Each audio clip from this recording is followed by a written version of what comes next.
Shalom and welcome to our new series of Living Supernaturally.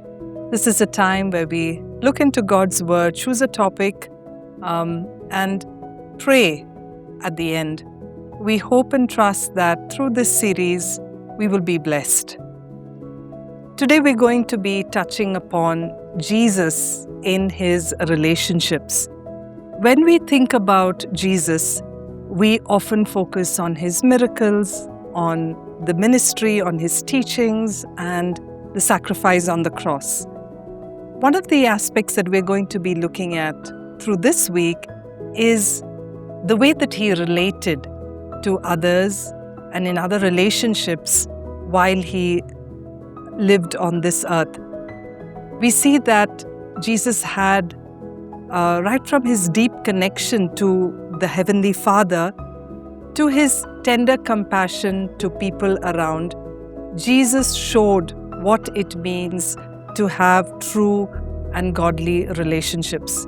Everywhere He went, Jesus built connections, and His connections were always marked by love, by grace, by truth, and by humility. He honored His parents, He invested in His disciples, He welcomed the marginalized, He forgave His enemies, and even cared for the crowds. Even in His most vulnerable moments, we see that He left an example to follow, and that's something that we are going to be looking through this series.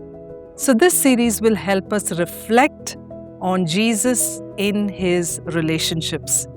So as we journey through this, may we be inspired not just to admire how Jesus related, but let's allow the Spirit to transform us in the way we relate in our own families, in our communities, and even towards those who may oppose us. When we look at the earthly life of Jesus, one thing stands out. That is, every word He spoke, every miracle He performed, and every interaction He had flowed from His relationship with the Heavenly Father. His connection with God wasn't secondary, it was central. Jesus and the Father, it was a foundational relationship for Jesus, connecting and relating to His Father. We read in John chapter 5 verse 19, "Very truly I tell you, the Son can do nothing by Himself. He can do only what He sees His Father doing, because whatever the Father does, the Son also does." Through His ministry, we see that at different points, how Jesus connected with the Father. At His baptism, we see that the Father affirms Him, saying, "This is my beloved Son, with whom I am well pleased." In His ministry, Jesus always withdrew to pray. Jesus always sought the will of the Father at all times and did things only according to the will of the Father.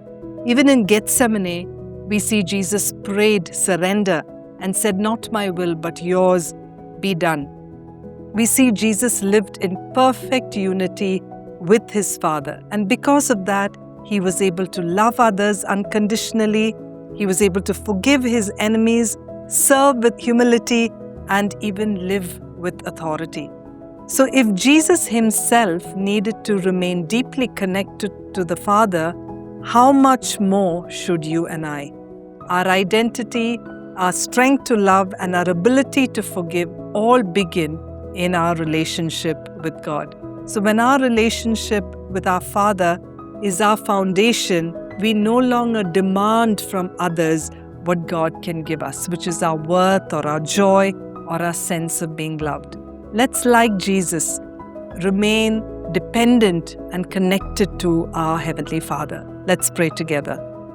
Lord Jesus, we thank You for what You have shown, an example of what it means to be in complete dependence and connection with the Heavenly Father. Thank You, Father, that You're teaching us to follow that example. May we, God, always be in communion with You. Lord, You lead our lives, Lord. Thank You, God, for hearing our prayer. In Jesus' name, amen. Thank you for tuning in to Living Supernaturally. For more resources to strengthen your spiritual walk, please visit apcwo.org.